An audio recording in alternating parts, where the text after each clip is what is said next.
Collection നോക്കിയിട്ട്, കഴിഞ്ഞ ആർട്ടിസ്റ്റുകളുടെ collection നോക്കിയിട്ട് ഇവിടെ കളക്ഷൻ വരാത്ത ആർട്ടിസ്റ്റുകളുടെ അല്ലെങ്കിൽ ഡയറക്ടേഴ്സിന്റെ അല്ലെങ്കിൽ അങ്ങനെ നമ്മൾ ഇപ്പം RRR വരട്ടെ, PS1 വരട്ടെ, വിക്രം വരട്ടെ, അതൊന്നുമല്ല പറയണേ.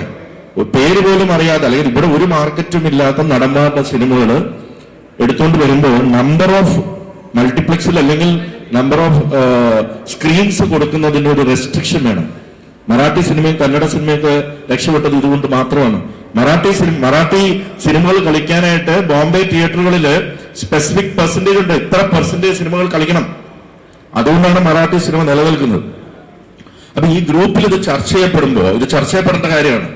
ഇല്ലെങ്കിൽ നമുക്ക് ചർച്ച ചെയ്യാൻ മലയാള സിനിമകൾ, കണ്ടന്റ് സിനിമകൾ ഉണ്ടാവില്ല.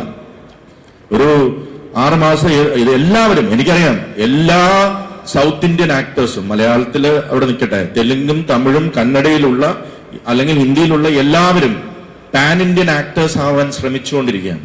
എല്ലാവർക്കും എല്ലാ മാർക്കറ്റിലും വരുമ്പോഴാണ് അവരുടെ റെമ്യൂണറേഷൻ. ഞാനൊരു പാൻ ഇന്ത്യൻ ആക്ടറാണെന്ന് പറയുകയാണെങ്കിൽ അവർക്ക് തെലുങ്കിലും തമിഴിലും കന്നഡത്തിലും മലയാളത്തിലും ഹിന്ദിയിലും മാർക്കറ്റ് വരുമ്പോഴാണ് അവരൊരു പാൻ ഇന്ത്യൻ ആക്ടറാണ്.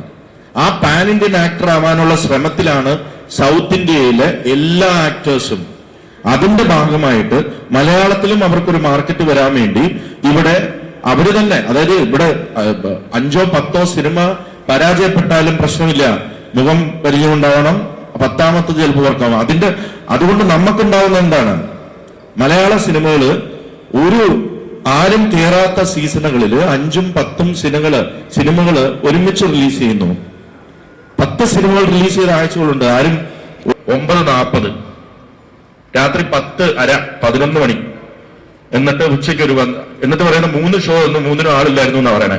എന്നിട്ട് ഷോ ടൈമിൽ അടുത്ത ദിവസം എടുത്ത് മാറ്റാം. ഒരു ആർട്ടിസ്റ്റ് ഇല്ലാത്ത സിനിമകൾക്ക് രാവിലെ 9 മണിക്ക് ആളുകൾ കുത്തിക്കയറാൻ മാത്രം എന്ന് വിചാരിച്ചാണോ തിയേറ്ററുകാർ? അല്ല, ഇതൊരു പ്രഹസനമാണ്. അപ്പൊ അത് കാരണം പറഞ്ഞാൽ ഇപ്പൊ കഴിഞ്ഞ ആഴ്ച തന്നെ ഞാൻ സ്പെസിഫിക് ആയിട്ട് പറയുകയാണെങ്കിൽ, നേര് ഇറങ്ങിയതിനു ശേഷം ആട്ടം എന്ന് പറഞ്ഞൊരു സിനിമ ഇറങ്ങി. നല്ല സിനിമയാണ്, വളരെ നല്ല സിനിമയാണ്, ഞാൻ കണ്ടതാണ്, നിങ്ങളെല്ലാം ചർച്ച ചെയ്തതാണ്. എന്തായി? ഒരാഴ്ച കഴിഞ്ഞപ്പോൾ എടുത്തു മാറ്റി. ഹോസ്റ്റലിൽ നിന്ന് ഒന്നായി പോകുന്നു. ശരിയാണ്, ജയറാമേട്ടനും മമ്മൂക്കൊക്കെ ഉള്ള വളരെ മിഥുൻ മാനുവൽ തോമസിന്റെ സിനിമയാണ്, ഓടേണ്ട സിനിമയാണ്, മലയാള സിനിമയാണ്. അതിനോടൊപ്പം 4ഓ 5ഓ അന്യഭാഷാ സിനിമകളാണ് വൻകിട ഡിസ്ട്രിബ്യൂഷൻ കമ്പനികൾ ഇവിടെ എടുത്തുകൊണ്ടുവന്നിരിക്കുന്നത്. എല്ലാവർക്കും 80ഉം 90ഉം. അതെന്താ? പ്രഷറാണ്. ഈ സിനിമകൾ റിലീസ് ചെയ്യണം, ഞങ്ങൾക്ക് പ്രഷറുണ്ട്, ഇല്ലെങ്കിൽ വേറൊരു സിനിമ തരില്ല. അപ്പൊ അത് വളരെ തെറ്റായ ഒരു പ്രോസസ്സാണ്. കാരണം ഇതിൽ 1ഓ 2ഓ സിനിമകൾ ഒഴിച്ച് ബാക്കി ഒന്നും ഇവിടെ മാർക്കറ്റുള്ള സിനിമകളല്ല, ആരും കാണാൻ പോകുന്ന സിനിമയൊന്നുമല്ല. പക്ഷെ ഇവർക്ക് അവിടെ പ്രൂവ് ചെയ്യണം, ഞങ്ങൾ ഇവിടെ റിലീസ് ചെയ്തു, എന്നാൽ മാത്രമേ അവരുടെ വൻകിട സിനിമകൾ ഇവിടെ കിട്ടിയുള്ളൂ. അത് തെറ്റാണ്. അതുകൊണ്ട് സംഭവിക്കുന്നത് എന്താണ്? മലയാളത്തിലെ കണ്ടന്റ് സിനിമകൾക്ക് തിയേറ്ററുകൾ കിട്ടുന്നില്ല. ഞാൻ അനുഭവിച്ചാണ്, ഞാൻ ലിസ്റ്റിനോട് സംസാരിക്കുന്ന കാര്യമാണ്. കൽബ് എന്ന് പറയുന്ന സിനിമ, സാജിദിയുടെ സിനിമ, വളരെ നല്ല രീതിയിൽ ചെയ്ത സിനിമ. ഇവിടെ എത്ര പേര് കണ്ടിട്ടുണ്ടെന്ന് പറയാം. ഞാൻ അതിനെക്കുറിച്ച് പറയുന്നില്ല, അതെന്റെ സിനിമ ആയതുകൊണ്ട് പറയുകയല്ല. പക്ഷെ നാളെ ഉണ്ടാകാൻ പോകുന്ന ഒരു സാഹചര്യം ഒന്നുകൂടെ പറയാം. എനിക്ക് തന്നിരിക്കുന്ന ഷോർട്ട് ടൈം വ്യക്തമായിട്ട് എനിക്കറിയാം. ഞാൻ ചോദിച്ചത് പറയണത്, അത് പ്രഷറുണ്ട്. കാരണം അത് ഓടിയില്ലെങ്കിലും ഞങ്ങൾക്കത് കൊടുക്കണം, ഇല്ലെങ്കിൽ ഞങ്ങൾക്ക് വിജയുടെ, അജിത്തിന്റെ, രജനി സാറിന്റെ, കമൽ സാറിന്റെ പണം കിട്ടുകയില്ല എന്നാ പറയണത്. അതെന്താണത്? അപ്പം അതായത് വീക്കെൻഡിൽ ഓടിക്കണം, തിങ്കളാഴ്ച തൊട്ട് തരാമെന്നാ പറയുന്നത്. അതെങ്ങനെ തിങ്കളാഴ്ച തൊട്ട് എന്നിട്ട് എനിക്കെന്താ പ്രയോജനം? അല്ലെങ്കിൽ അപ്പൊ ഇത് ഞാൻ ഇന്ന് പ്രസ് കോൺഫറൻസിൽ ഇത് പറഞ്ഞപ്പോ എന്നെ 10ഓ 15ഓളം പ്രൊഡ്യൂസേഴ്സ് ആണ് വിളിച്ചത്.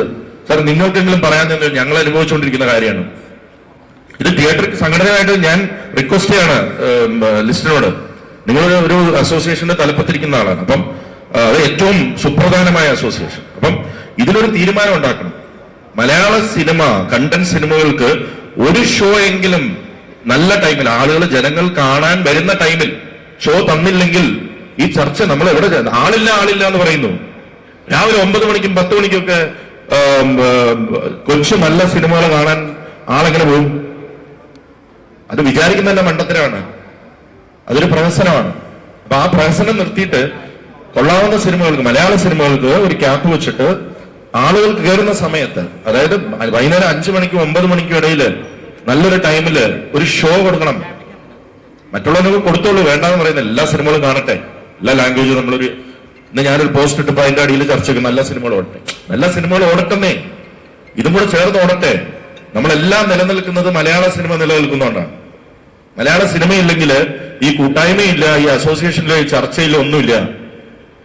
വളരെ എളുപ്പമാണ് എന്നെപ്പോലെ ഒരു പ്രൊഡ്യൂസറിന് ഇതെല്ലാം ഈ പരിപാടിയെല്ലാം നിർത്തിയിട്ട് പോയി അന്യഭാഷാ സിനിമകൾ എടുത്തുകൊണ്ട് ഇവിടെ കൊണ്ടുവന്ന് ഡിസ്ട്രിബ്യൂട്ട് ചെയ്യാം. എനിക്ക് സ്ക്രിപ്റ്റ് നോക്കണ്ട, കോസ്റ്റ് നോക്കണ്ട, സെല്ലിംഗ് പ്രഷേഴ്സ് ഇല്ല, ഒന്നുമില്ല. നേരെ പോയിട്ട് എടുത്തുകൊണ്ട് വരിക, ഇവിടെ കൊണ്ടുവന്ന് റിലീസ് ചെയ്യാം, ചുമ്മാ വീട്ടിലിരിക്കാം. അത് ചെയ്യാം. പക്ഷെ അതിനോടൊപ്പം നമുക്ക് കൊച്ചു സിനിമകൾ നിർമ്മിക്കുന്ന അല്ലെങ്കിൽ കണ്ടന്റ് സിനിമകൾ നിർമ്മിക്കുന്ന ഒരു പ്രൊഡക്ഷൻ ഹൗസ് എന്ന നിലയിൽ ഞാൻ എന്റെ കൺസേൺ പറയുകയാണ്.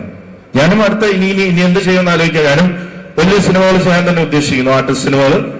നമ്മള് വേറൊരു കാര്യം മനസ്സിലാക്കണം. നമ്മുടെ മലയാള സിനിമ എന്ന് പറഞ്ഞാല് നമ്മളുടെ കണ്ടന്റ്, നമ്മുടെ ഐഡന്റിറ്റി എന്ന് പറഞ്ഞാൽ കണ്ടന്റ് ആയിരുന്നു എന്നും. നല്ല കണ്ടന്റ്, നല്ല കഥകൾ. ആർട്ടിസ്റ്റോ അതൊന്നും ഇല്ലെങ്കിലും നമ്മൾ നല്ല കഥകൾ ഇട്ടാക്കിയിരുന്നു.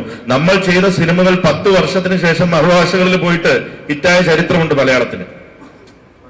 അന്നും അത് ഹിറ്റ. അപ്പൊ 10 വർഷത്തിന് മുമ്പേ സഞ്ചരിക്കുന്ന കഥകൾ ഉണ്ടാക്കിയ മലയാള സിനിമ ഇന്ന് നമ്മള് തെലുങ്കും സിനിമയും തെലുങ്കും തമിഴും 10 വർഷത്തിന് മുമ്പ് എന്തായിരുന്നോ അതിനെ കോപ്പി ചെയ്യാൻ ശ്രമിക്കുകയാണ്, ആക്ഷനും ഇതുമൊക്കെ വെച്ചിട്ട്. അതിനൊരു എത്ര നാളത് ഓർമ്മിക്കപ്പെടും എന്ന് എനിക്ക് അറിഞ്ഞൂടെ അങ്ങനെയുള്ള സിനിമകൾ.